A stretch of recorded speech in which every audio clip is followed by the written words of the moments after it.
Tu es africain, je suis africain. Alors cette vidéo nous concerne. Quelle est la place de l'Afrique? Quelle est la place de ce continent noir rejeté, abandonné, méprisé dans le plan de Dieu? Remarquez une chose, je voudrais mettre une image au devant de vous. Il y a près de 2000 ans de cela, un peuple, le peuple juif, le peuple d'Israël, choisi par Dieu. Ce peuple était sous l'oppression des Romains.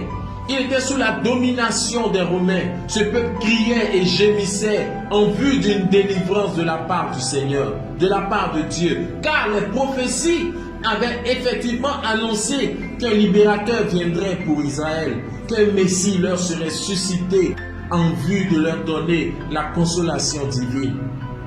Mais remarquez une chose, alors que cette prophétie annonçait leur Messie, il est effectivement venu comme la parole l'avait dit, comme la prophétie l'avait indiqué. Il est né d'une vierge, il a marché dans la sainteté. Tout était conforme à la prophétie, tout était conforme à ce qu'il devait venir faire. Mais au vu de tout ce qui s'est passé, nous constatons avec regret, avec tristesse, avec mélancolie, que le peuple pour qui ce Messie était venu sur la terre l'avait rejeté, l'avait abandonné, l'avait méprisé, l'avait persécuté et avait même demandé sa mort. Pourquoi avaient-ils rejeté leur Messie? Ils avaient rejeté leur Messie parce que la délivrance qu'ils attendaient, la libération qu'ils voulaient, n'était pas une libération selon leur goût. Ils attendaient un guerrier qui viendrait pour faire tomber le colonisateur romain. Ils attendaient un guerrier Messie qui viendrait pour faire tomber César, pour faire tomber la puissance de Rome qui s'appesantissait sur le peuple d'Israël.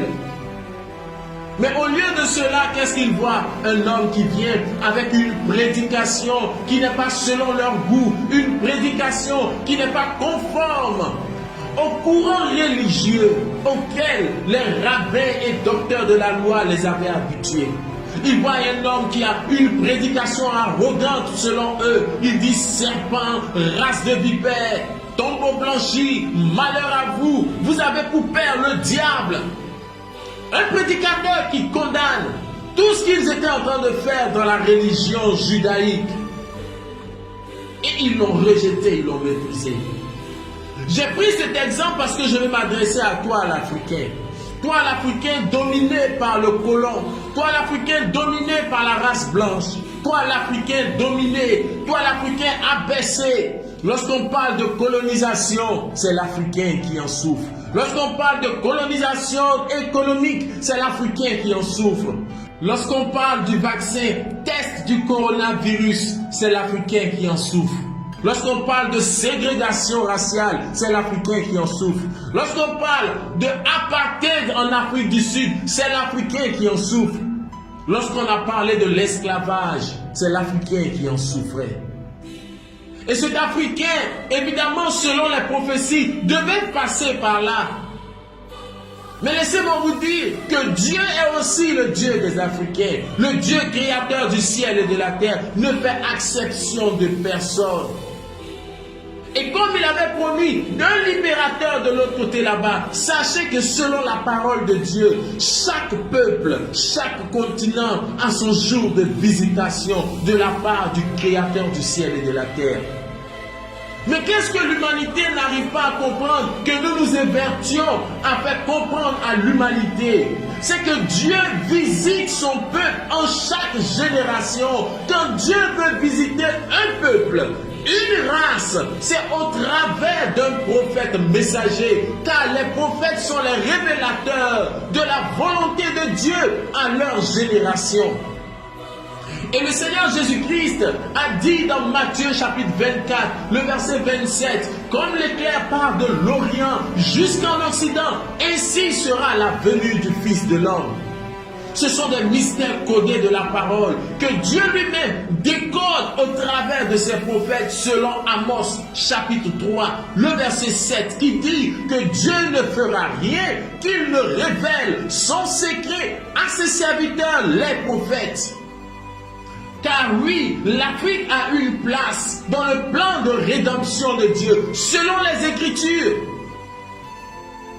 Mais je vais encore ouvrir une autre parenthèse pour vous faire comprendre quelque chose en ce qui concerne l'adoration de Dieu.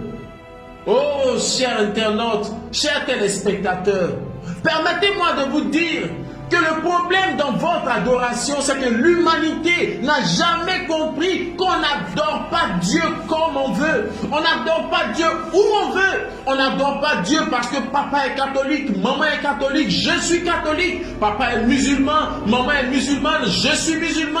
Je vais dans une église parce qu'elle n'est pas loin de ma maison. Je vais là-bas parce que j'ai des amis, j'ai des connaissances. Non, Dieu n'a jamais été dans cette idéologie, dans cette manière de penser. Mais on adore Dieu en fonction de l'accomplissement de la promesse de Dieu pour la génération, car Dieu se trouve dans ce qu'il accomplit en ton temps. Et la parole de Dieu renferme en elle plusieurs promesses, plusieurs prophéties qui chacune s'accomplit en son temps. Au temps du Seigneur,